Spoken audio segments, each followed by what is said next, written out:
Okay.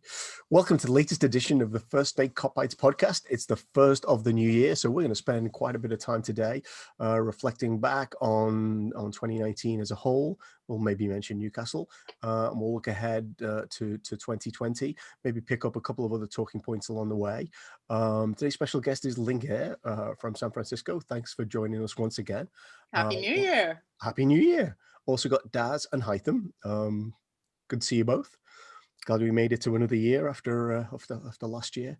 It's hard to imagine that was the year that we won the league with so much else going on. If you haven't subscribed, we're on all sorts of platforms, so please do. Without further ado, let's get going. We'll do a quick once around, and your kind of couple of thoughts on the Newcastle game.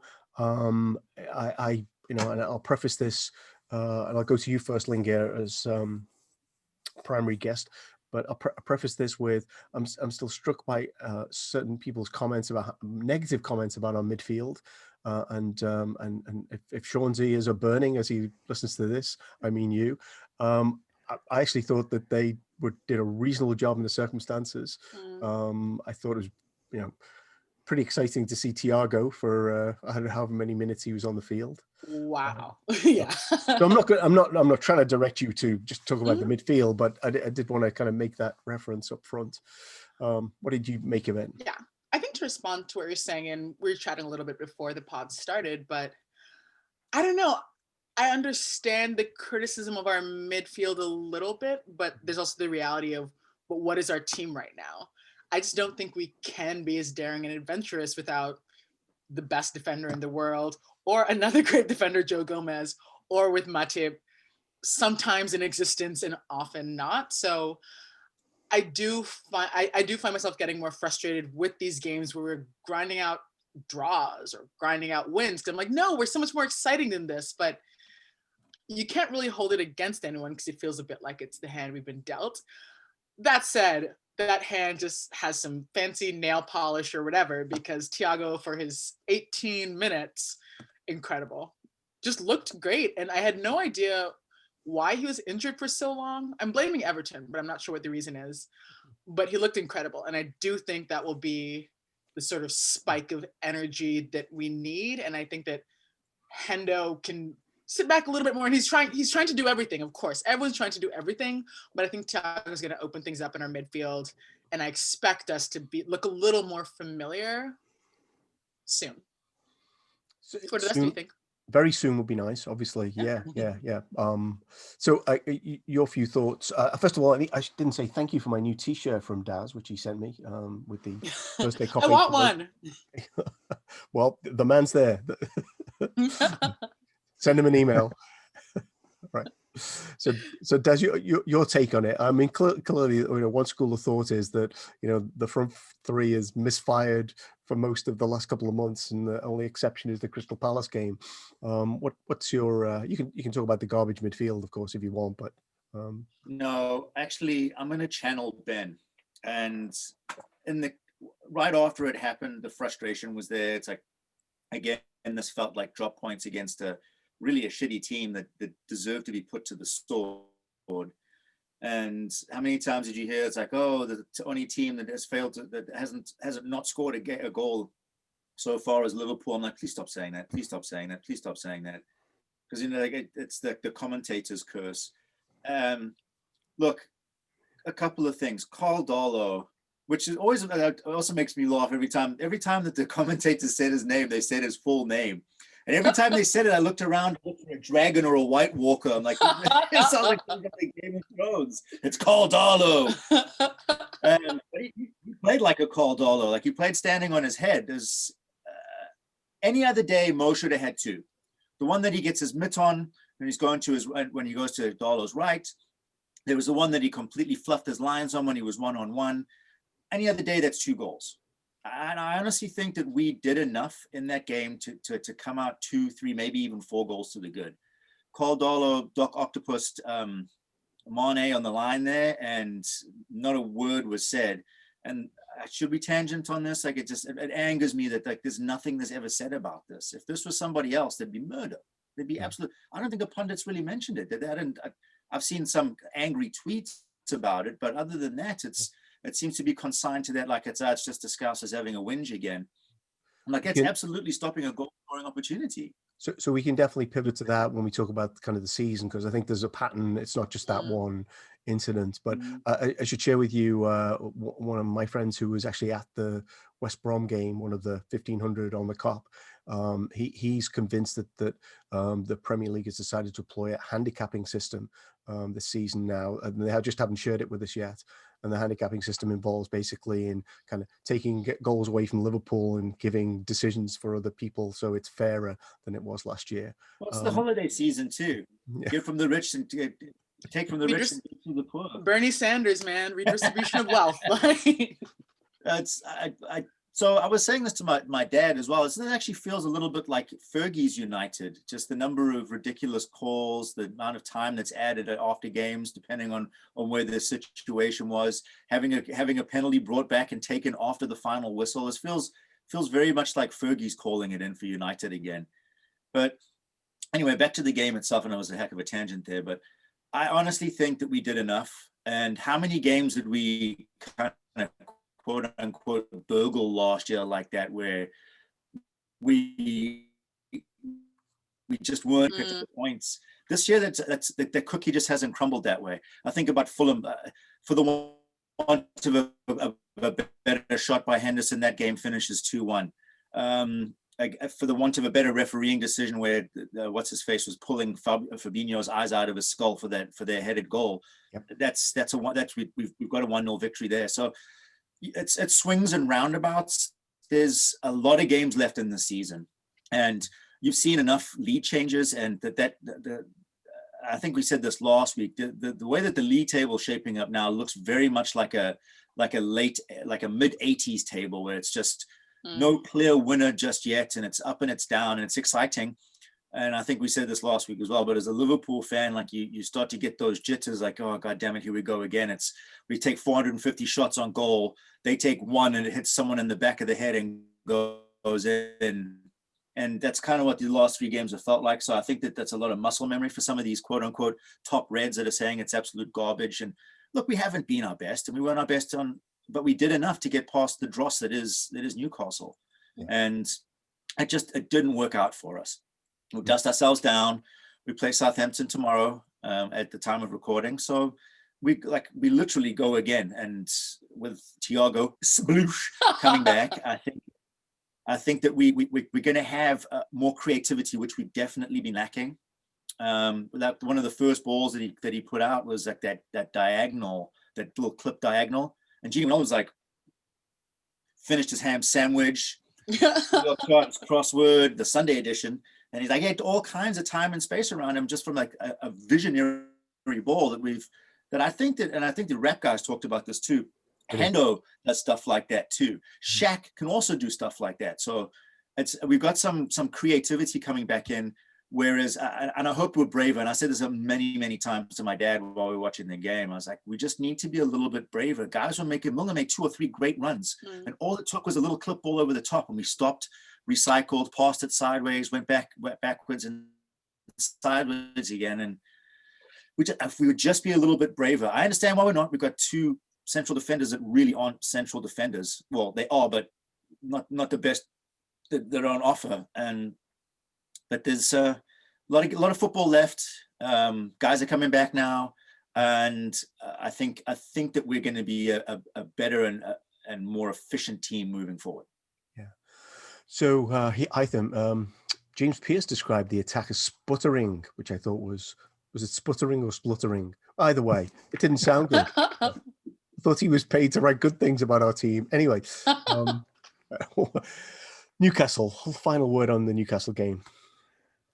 I agree with James. Whatever word he wanted to use, it was better and more enjoyable to watch than watching a team play against a team with a 6-4-0 formation for sure. Yeah. The one before it. Yeah. Yes. I think I agree with everything that was said. Before me. A couple of things that I noticed So one of my friends, dear friends, and I'm not going to mention their name, said that they hope Thiago will take us all the way to the trophy. But Thiago doesn't score goals. I know he's creative and all of that stuff, and it just goes back to the front three. I think we just need goals. That's the thing that's missing nowadays. Obviously, when we get Jota back, it's going to be different. But overall, it was okay game. Like you said earlier, Paul, that game last year we would have won it for sure. This year it's just not the same for us. So yeah, which is a shame. And we're still not halfway through the season, actually. And I think it's easy to forget that because we're at Christmas, New Year. Usually that's the time when we're in the second half. So there's still, I think we've got 2 more games to go before we hit the halfway point. We're gonna have 12. 2 more games, and it's so close. This must be so exciting for neutral observers. Somebody. I find it very stressful. I like a little more of a gap, but other people must find this thrilling. So the one thing I think we got spoiled over the last We couple absolutely years. did. Yeah, we got very spoiled, and I think that's the difference now. And going back to the conversation about the tweepers that are going crazy nowadays or whatever, it's just we've been spoiled, and I think it's just, I think, like I said, Daz, we talked about it the last recording. This feels like normal. This is how normal feels. So I'm good with it. And we hate it. Yeah. We absolutely hate it. I'm okay with 15 it. points. It's a good normal. I mean, my advice to a lot of the people who are getting worked up, and I do sometimes, but then I've calmed down pretty quickly, is like, you need to just meditate and remember like Barini, Balotelli, like those days. Look at us now. Well, all the complaints about us. Jovanovic. We're the top of the league, aren't we? Like, That Joe Cole. Yeah. I mean, all I'm saying is we've had it worse, even if we're not happy right now. We have, and there was certainly a lot to celebrate in 2020, and I do want to reflect on that. My fear is actually the Premier League officials are enjoying the race too much and getting too involved, but that's probably a whole different topic with their need for balance with, well, maybe not. That could be a topic. It's Sith Lords. There's no balance for them. I'm waiting for that tape to come Whistles, out, by the way. Sith Lords with whistles. So so let's start there, actually. So we're going to reflect on 2020. We can obviously talk about the 19th league title, but maybe we'll have more fun talking about refereeing and injuries. I don't know. But the one thing I did don't want to accuse us of not doing any research for this conversation. I did go look at who's had penalties so far this season, and certainly our perception is that Manchester United have had like 54 compared to everybody else's 2 or 3. Turns out they actually have only had 6 penalties and 4 against. One suspects it may be the quality of their penalties that's causing us some angst. Paul Pogba. We're currently at 5-5, which seems wrong based on the number of touches in the box that we've had. The bizarre stuff for me was that that Leicester have had 10 penalties and only 1 against. What is going on there? So it doesn't look quite right, but it doesn't look as egregious as I might have imagined. Don't know if anyone wants to pick up on the penalties point or completely drop that topic and go somewhere else. I'll just quickly say that, I don't know.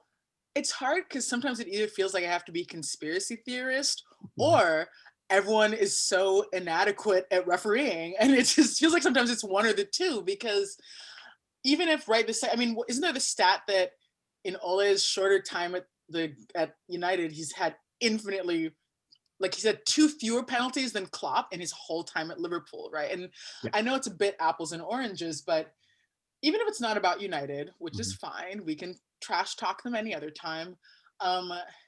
Just the refereeing is a joke. Some of the calls make 0 sense, and if they at least consistently made no sense, that would be okay. But it's to the point where a lot of us talk about it, like it's actually harder to enjoy football because a goal will just look totally normal. And it's like, sorry, Mane's thoughts were offside and Mo's armpit hair was offside. That's why Mo shaves his chest now. I just want consistency and to understand why things are happening, because I'm starting to just get confused, in all honesty. When I all think else Mo fails, shaves his chest is because his abs eat all the hair. Exactly. I think when all else Facts. fails, we rely on the meme which has the CSI unit showing up when it's a VAR. Exactly. Liverpool, and the Simpsons police guy shows up with a donut when it's Gee, Wiggum. one of our calls. It's the only way to get by. It's the only way to get by. So I don't know if anyone else has a thought on VAR or penalties, or maybe there's a bigger topic to explore in thinking about 2020. What will take away? I think for VAR, you know how I feel about it. My summation is you can't change the location of the wolves. It doesn't matter. They're still wolves.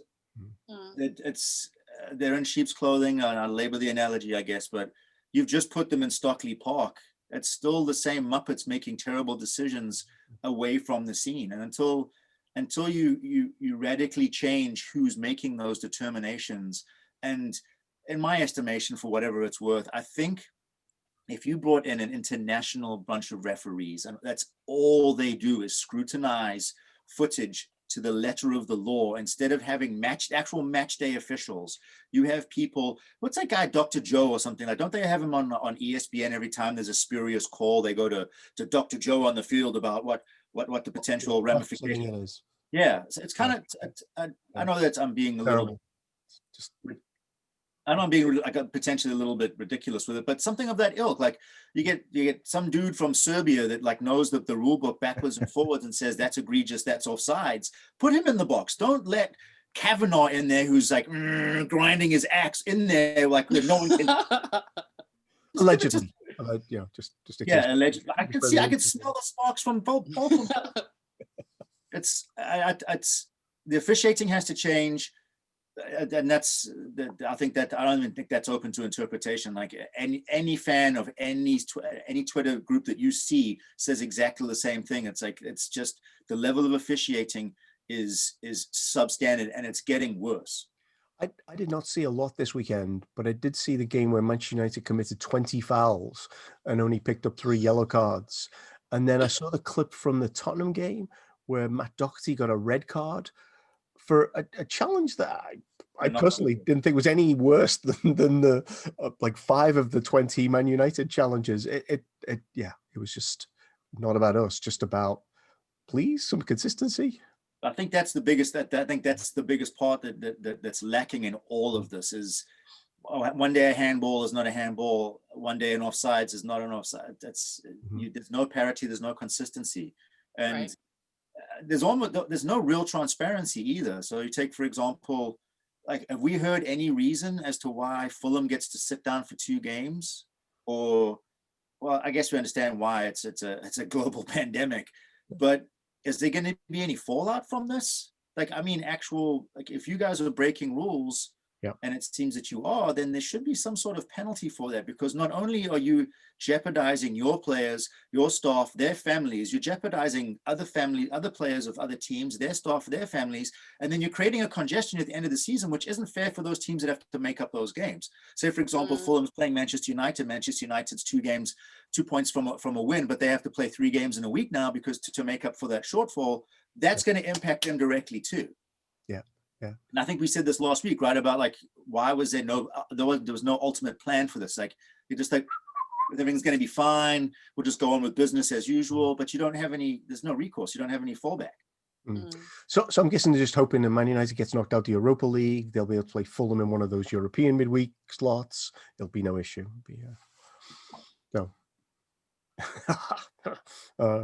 Yes. Let's look at sorry, I took this off at a tangent around refereeing. And so 2020, 19th league title, a lot of personal accolades for Liverpool players. Probably didn't play overall as great a football in 2020 as we maybe did in 2019. But what are you going to take away, having had at least 72 hours to reflect on the whole year and everything that happened? Lingear, I'll start with you. We are the best team of all time. That's it. Honestly, I think exactly. Bye. Honestly, I mean, I don't know what the rest of your reflections are going to be like, but to me, almost always with Liverpool, Liverpool feels quite personal to me, and maybe especially this year with winning and everything else being the way it was, which was absolutely shit.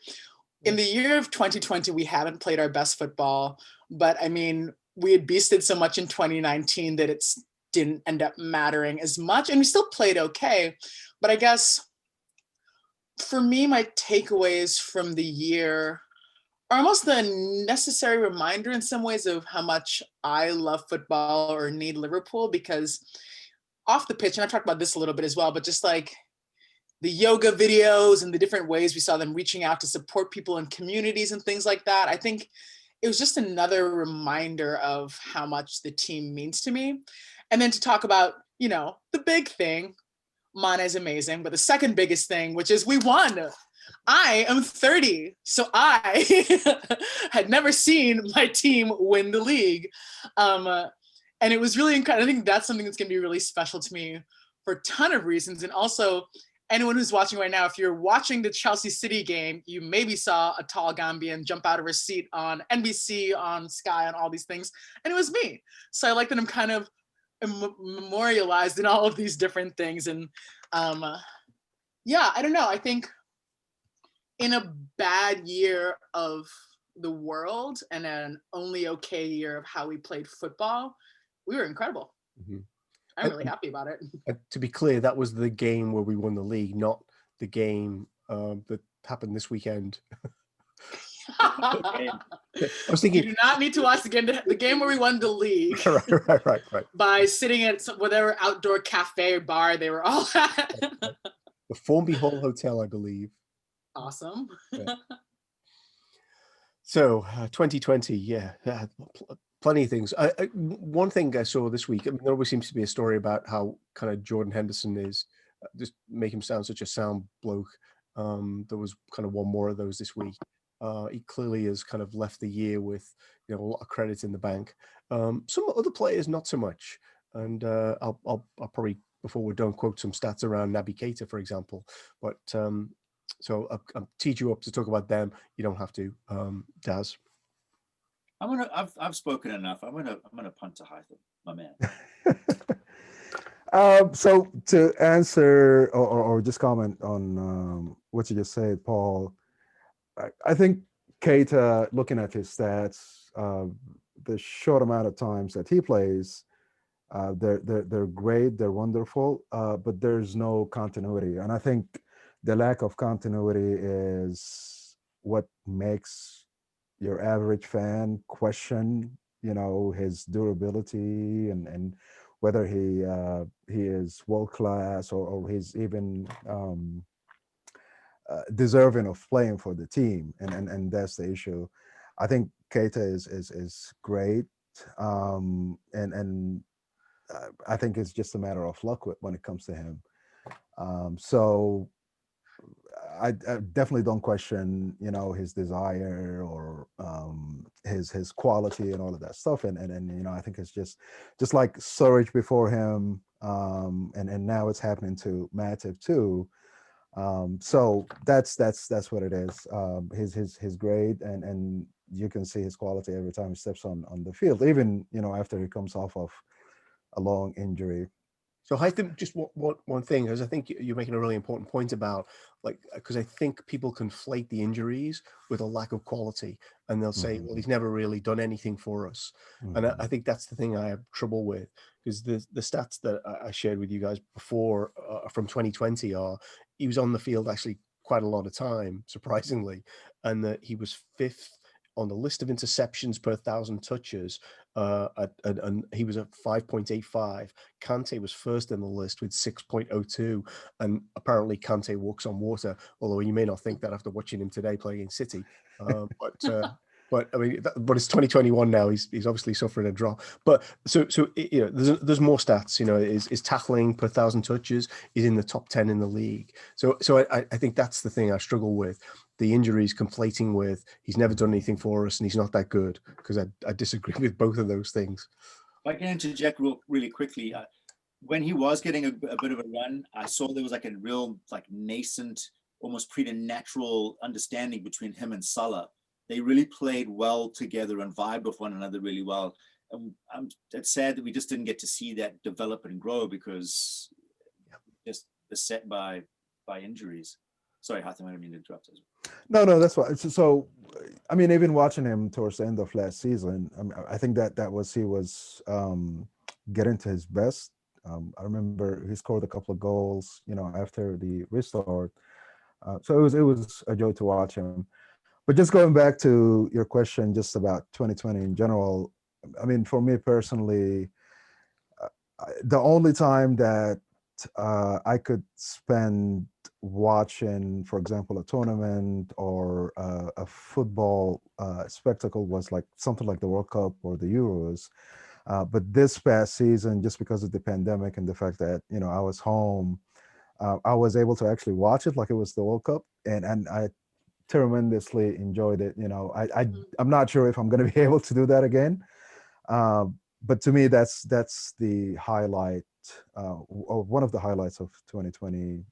Just floating from the sea of craziness that was 2020.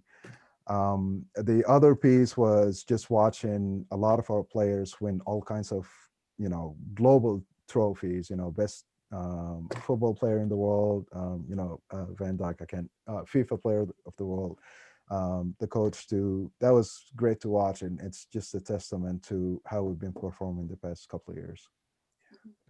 Sure. I mean, so it's interesting because I don't know about you. I'm interested in your perspective on this actually. Then I watched a lot of those games of Project Restart. Like I probably ended up watching Burnley, Crystal Palace, and now I've reached the point where like this weekend I may have watched like 2 games because like yeah, I can't be bothered with that. Is that where you all are? Well, I the Project Restart, like there was so much like invested in that season finishing. I think we'd been bereft of any type of decent footballing. Like we watched was it a Ukrainian league? I think was the only one that was going on. So friends of mine watched like a team called FC Sluts for obvious reasons. It was the name of the team. Makes sense. And it was Belarus. It wasn't Ukraine. It was Belarus. Yeah. Let me get my countries correct there. Mm-hmm. But like we were so just starving for any type of content. And in fairness, like when they came back, it was like the intensity was there. Like you could see that the guys wanted to play. Like the malaise of not having any fans hadn't set in just at that point. There was still so much to play for guys that are trying to get spots in Europe. People that are trying to beat relegation, and I remember being like quite a few goals scored as well when people came back. One thing, and this is me just being a greedy Liverpool fan. I wonder if that didn't stop us from becoming the next Invincibles, because we came back and we just didn't seem to have the same intensity that we did before we left. And you can say like we weren't necessarily the high flying Reds that we were the year before or towards the end of the 18-19 season, but we just didn't seem to have the same intensity. And then Manchester City took us to the cleaners in that game, which again I think was an unfair result. That we were all over them for vast periods of that game, and if 1 or 2 of the early ones had gone in, it would have been a much different outcome. But we just didn't seem to have it. And I think that Invincibles, and once we lost the one, like I think was that against Watford. Yeah. You could see just like the emotion and the almost like the angst just dissipated, and like, yeah, we've got so many points up, we're so many points ahead now. It's kind of, we don't need to bother. Yeah. Which nicely turns us around to 2021, right? Like kind of what we want to look forward to then. It's more like day 368 of 2020, really. Because Jerry Marsden just passed away, didn't he? He did, yes. Why didn't I mention that up front? That's yeah. Wow, yeah. So the Jerry Marsden, the only person who really could sing the "You'll Never Walk Alone" anthem, passed away today. Yes. What are we did January 3rd. So in that sense, it really does feel like a continuation of 2020, right? Sort of every week somebody kind of meaningful and important like leaves the earth. Although somebody did, I did see something saying the Heavens Choir will be a little better off now with his arrival. Yes. So I'm completely stuck. Why don't we detour off actually into kind of a ragbag of topics that seem to be kind of current right now? And I know Lingia was going to pick up on one of these, which related to Karen Carney deleting a Twitter account after being called out by the official Leeds Twitter account about comments she'd made about Leeds only being promoted thanks to the break in the season, which factually may be inaccurate, but that led to a whole load of other things. So I don't know if you'll lead off with that, Ling. Yeah. Yeah, I mean, I guess my bigger concern, curiosity, whatever, I think that social media has been a disaster zone almost forever. But I do feel like the 2020ness of being at home, and also so many more conversations that people are having, one, who've never met, and two, are not having face to face. So, you know, you might argue with someone in a pub, but you probably wouldn't use some of the kind of language that I've seen or received on social media for expressing my opinion. And so I think that situation was just tricky. I think it's so silly for the official Leeds Twitter to respond like that to almost any pundit, to be fair. Like, I would be so embarrassed if Liverpool directly contradicted a pundit who could, you know what I mean? I mean, Klopp might, but the official Liverpool social media. Right. And also alongside that, the issue to me is more that, you know, pundits are disagreed with all the time, but it's not always aligned with well, you need to get back in the kitchen, right? You can argue with her all you want, but it immediately became so sexist, so misogynistic. And I guess that's where the issue comes in. Like, what we're seeing with a lot of our players is, you know, you can say they didn't have a good game, but things then turn really racist immediately, right? And I think social media is this horrible cesspool of shittiness so often. So it's Leeds is too good to have to get involved in that. So they should never have posted it. And they posted, you're all saying that they posted, you know, leave her alone, et cetera, but they've kept the original post up. And I think for me, reconciliation would be more, we shouldn't have said that because the abuse she's getting is so gendered and so bullshit. So even if we disagreed, whatever, like, I think they should just apologize, which in some ways would make things worse because the trolls love that. And suddenly everyone's a social justice warrior for wanting to, you know, treat other people like human beings. But I think the whole thing is just a mess and just yet another example of how social media and football are in a pretty tempestuous relationship. What do you all think? Who's up? I'll go. No, I agree with Linger. It's just it's social media, and this is coming from a person whose latest tweet had the poop emoji next to the word manager, referring to a manager that was recently appointed. I'm not going to mention names, but yeah, I mean, you know, just allowing that tweet to stick around, even, you know, there's you can, I think, disable replies nowadays on tweets or whatever. I'm not sure if they did that or not, but that was the least that they could have done. And to me, it's like they're just trying to prove their point. You know, disregard to anything else that's going on. But this is, you know, I guess, forgot her name. She's not a pundit. She's a reporter. Laura something. But she talked about just the sexism and football Prescott? Laura Prescott? No, the name will come back to me. Sorry, I'm not good with names. She talked about the sexism in football, basically, when it comes to reporting, and we see it in the NFL, we see it in the NBA. It's all over the place, and you know, I think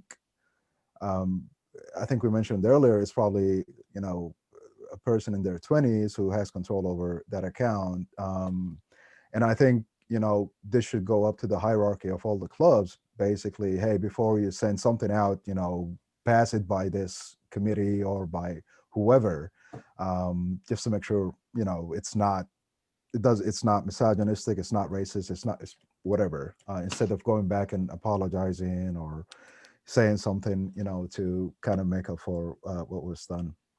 I think it's a big problem. I think it needs to be looked at. I think when someone puts a tweet out, like a club or whatever, they're not thinking about the consequences of what's coming, the idiots that are on Twitter, the trolls, whatever you want to call them, and what they're capable of doing.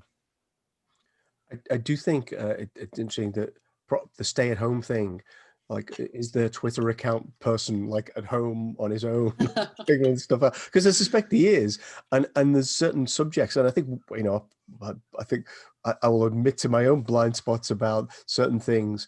I think Leeds are developing this, like, how dare they criticize Bielsa kind of thing, because you see in their reactions, like, I mean, the pundits have talked some crap, frankly, about like Bielsa needs to change the way he plays. It's like, but that's the way he plays, It's like, if he changes the way he plays, then what does he, what does the team do? So I think there is an excessive sensitivity, and if I'm, I don't know, some 23-year-old home alone in my bedroom, then I'm thinking quite vindicated about another pundit who's picking up on my hero. And I think sometimes we all need to kind of step back and reflect, like, there's a bigger context here. If what I'm doing is enabling a whole load of people who's got awful views about all sorts of topics to, kind of share them, then, it probably isn't worth me tweeting about, you criticizing Bielsa's tactics. Well, and what is the step in our, sorry, go for it. Go ahead. This is definitely going to be better than what I have to say. I just wonder, what is the step in our culture, like the space in our culture to step back and actually think about some of these things? Because I don't know if you've talked about, oh God. I don't know if you've talked about Cavani on the pod recently, but I just really feel like I get why he was fined, and I get the ban, because to the letter of the law, he said something that is racial and can be seen as racially offensive, even though that was not at all his intention. There is still an impact. But I'm also just like, and I'm sorry, I've just totally gone off topic now, but like, how can the FA actually step in with these social media? It's so hard to counter social media bullying and things like that. But I just feel like the Cavani situation didn't have to be the 10 headlines about race that day, when we actually see real racial abuse happening everywhere. Yeah. So what is the responsibility of the FA and of clubs in England to make sure that, or well, everywhere, of course, but to make sure that they're not adding any fuel to the fire, if possible? The FA seems to be very selective about what they take on and how they take it on. If Can they use the money Cavani's going to give them for grassroots football in disadvantaged neighborhoods or something? The FA is a hot mess. Yeah. it tends to be kind of cronyistic. Is that even a word? It is now. Put that on urban.com. Exactly. Yeah, I don't even remember what they said about the Melwood fan. Was it not Melwood? The team from even the championship. Millwall. Thank you. Millwall? Thank you. Millwall. Yeah. Nothing. But they're allowed to do what they want, apparently. Yeah, exactly. And what they want is to be racist. So but it's like that. Oh, it's just Millwall. We know that they're full of racist scumbags. Oh, they're just being Millwall. Then take away points. Here's where we need to actually do things. Like, if you're going to be racist, you got to be racist in silence, or it affects your team. I think that's a really United States. point. Just because things are easy to impose punishment around shouldn't mean that that's where you focus your punishments, right? It's correct that he got that punishment, because if you look at the actual regulations about it, but it feels unfair.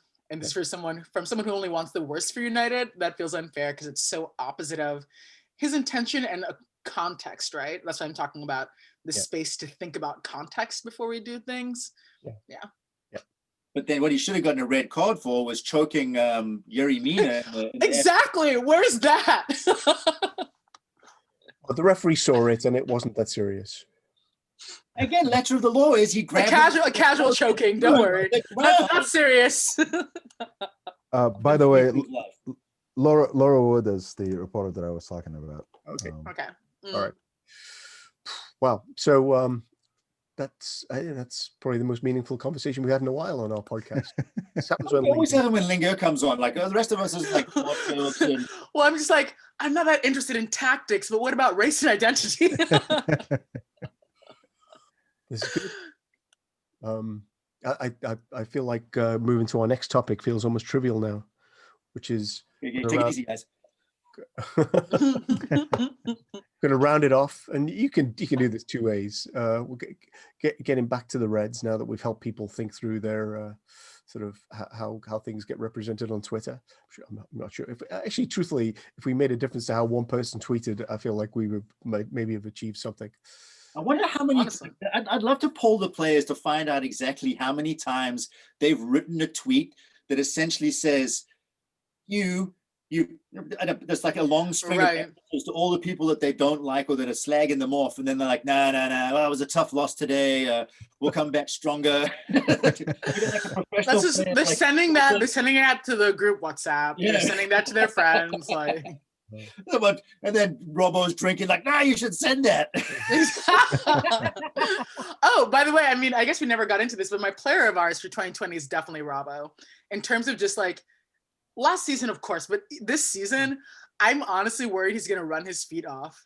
Every game he's like, well, I'm injured. No, I'm not. Let's keep going. I'm going to outrun all of you. Built of girders. Yes. So shout out to Robbo, egging people on and sending tweets, and also our best player. That was a remarkable pivot. Anyone else want to name anybody? I guess Robbo style, man. But it's not. It's how much he's not only his maturity as a player. It's the way that he handles interviews now. Like when they and he calls it like he sees it too. He's so honest in how he breaks and how you break down. How he breaks down performances. Like he is like a little on field captain. I guess maybe it's like the Virgil effect on him. Like he just balls players out. Now, do you see the look on his face when Mo didn't stretch out for that one against West Brom? He's like, oh, he will. I've seen him lay into Mo, into Sajo, and I'm like, oh, Robbo. I mean, so used to be so much like laughier than this. But even, I mean, I'm reading his book right now, and it's so good. And like, I think you're really realizing, and this maybe goes big picture about Liverpool, but the effect that playing for our club has had on him, and of course, being made captain of Scotland, how incredibly they've done recently, right? Yeah.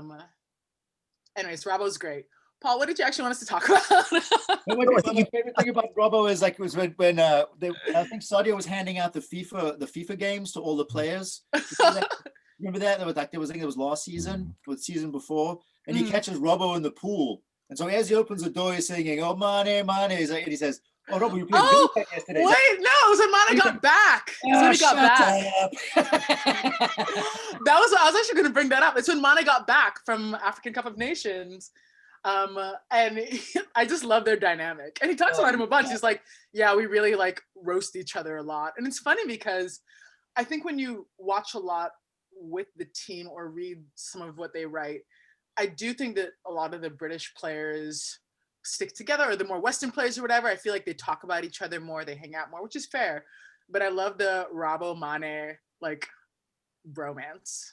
Well, my daughter now, when she wants to tell my son that she's had enough of him, she says, shut up.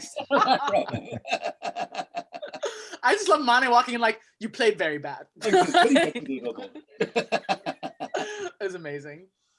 So you had nicely pivoted, and then we kind of went off with a few more tangents. If it was like, let's finish out by looking ahead, assuming we are in 2021, and today's news wasn't just a reminder that we haven't really ended everything that's gone on.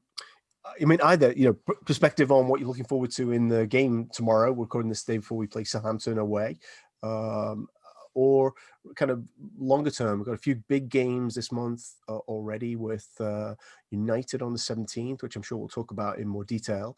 We've got quite an interesting run in February. If we make it through February, then we're still kind of there or thereabouts.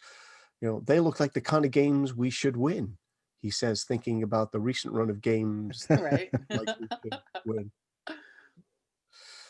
So, where do you want to take it, Linga? I'm looking forward to Thiago. Honestly, I thought that everyone was being really over dramatic when he joined, and then I started seeing him play. I didn't really watch, apart from when the Bundesliga was the first European league to come back, and then I was the biggest Bundesliga fan in the world, like sitting at my computer for every single game. I didn't really watch it, and I don't really watch Bayern, but he's really worth the hype. Like, he's really quite astonishing. I'm hoping for and this is so abstract, right? But I'm hoping for the click, the feeling like we're clicking again. Maybe it goes to the front three, maybe it goes to the midfield, maybe Thiago helps it. Maybe, I know we talk a lot, well, the internets talk a lot about Salah being too selfish or Mane being too selfish. But what we really need to talk about is Bobby being too unselfish. Please, Bobby, just do it yourself. There are a few games recently where I'm like, he's passing. I'm like, oh, good job, but you should shoot that. So whatever, I don't know what needs to happen for this click to happen, but I don't know. I just haven't felt as excited watching us play recently. So I'm hoping that that changes. Maybe it's because of Thiago. So clicking obviously is the opposite of sputtering or spluttering. However, exactly. Also, I'm excited to see Ingsy. Just don't score, but Ingsy. He'll continue the trend of the last few games. That guy. Okay. So it's interesting actually, in those stats I was referring to about Keita, Salah is in the list in 2020 of the top 10 assist makers, and the writer's like, oh, this may seem a little odd, when people view him as being so selfish. Anyway, so one more of those stereotypes that should really not be. Right. Agreed. So Daz, tomorrow, a little further ahead, 2021. Just on that Salah point, I feel like Salah's whole life is like Genie's smile. He's like, these silly journalists, they don't know shit. Like, he just goes about his business. Like, it doesn't seem to affect him at all. Like he's too busy spoiling his daughter, and now he's also his other child. He's too busy like planning elaborate costume parties and chasing cats around his house that he doesn't want, but his daughter made him get. Celebrating Christmas. Exactly. So one thought is the journalist should obviously be thankful that the Leeds guy is not operating the Liverpool Twitter account. Oh no. Dude, we had someone like that though, didn't we? What was his name? He was like a director of operations for about 25 minutes, and then he went after a journalist or a social media person that posted something. And do you remember that? What was his name? It's gonna bother me now. And I've met him before, actually. He was one of my best friends. I guess now it's his brother-in-law. What's his name? Oh, it's gonna bother me. But like, he went after some internet troll, and the guy managed to capture some of it, and they gave him the bounce within, like, he was with us for about 3 months, and he's young and he's dynamic, and now he's gone. So I think we've learned. I mean, it's a huge expectation, right? I think it's huge for players to often be expected to be above this. And once in a while, a player will actually get involved and argue, and it almost always ends up worse for them, and they get more criticism for defending themselves. I mean, it's intense. And I think it's like it's almost the amount of money that we're spending on player development. And I think this is true for most professional sports. Like, you should have someone that deals with all players. Like, even if they have their a personal assistant, like, they're like, look, I want to tweet this out. They're like, maybe that's not a good idea. Like, just to more guidance. And that's what I was saying. Like Robbo, you look at the way that he tweets and the way that and what he puts out. It's measured. It's thoughtful, and it's definitely not what he first put down. I can guarantee you that. There's minimum standards that you should as at a just from a jumping off point, that you're like, don't talk about this, don't do this. Like, it's just minimum standards, and we don't. And a lot of players and pundits, I was, when you were talking about the whole Leeds debacle, I was thinking what came to mind was that tired meme that comes out about Peter Griffin standing there, and they've got the color chart, like freedom fighter versus terrorist, like the number of like the coloration. It's kind of like what it is for pundits, ex-player, manager, woman down at the bottom. Like, she doesn't know what the hell she's talking about, so you can just slag her off because it's the fairer sex. And I noticed that she has almost 150 caps for England, so she's not a schmuck. Yeah, and she's well entitled to have and she has a real opinion because she's smelt powder. It was just an opinion. Like, I don't agree with her, but I think other people share that opinion probably. And the whole point is, you can say, hey, you're wrong, or even, you're an idiot and I don't like you, but you don't necessarily have to be like, but where is my sandwich as well? Like, it's so gross. Yeah. Sorry, Paul. That was just a complete softball for Linga there. Anyway, tomorrow I expect us to play really, really well, and I see 3-1. I blame myself. I think I brought the Twitter. Actually, I think that was me. So Hytham, you have the You final. know what you're getting when I'm on the pod. That's all I'm gonna say. It's So gonna sound great when we play it back. I just know that. I'm not going to talk about tomorrow because, to be honest, I'm not sure. Obviously, I hope we win, but I have no idea, and I don't want to have any expectations. I guess that's what I'm trying to. It's a weird place to be, though, isn't it? It's such a weird place to be in. Like, it's so unfamiliar. Like, because we've been so spoiled for the last season and a half. Yeah. See, I still think we're gonna smash them, but I say that before every game, and for the last few, I've not been correct. That was me. You can ask the guys. Oh, we're gonna smash everyone. Oh, that was also me 6 years ago. I was like, you know what? Ricky Lambert, 7 goals. I see it. He looks great in yellow. No matter what, Just we're gonna real. smash them. I always believe we're gonna smash whatever team. Right. So in general, what I'm looking forward to, and I'm generalizing now. When it comes to 2021. So number one, I'm looking forward to seeing Verge coming back. Yeah. Sometime soon, hopefully within or before April or whatever. I'm being hopeful. Just watching him training and all of that stuff. Every time I see it, I just feel good. So that's I'm not gonna go past that and talk about us winning, number 7 or number 20. I'm not gonna go there.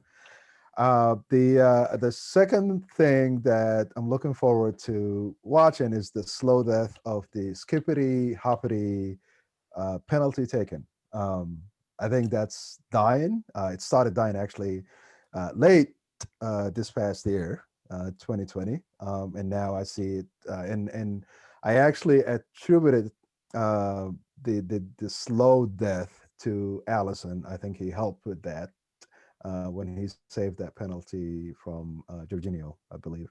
But now you see a whole lot more being saved by goalkeepers, and actually I was pretty surprised yesterday when what's his name?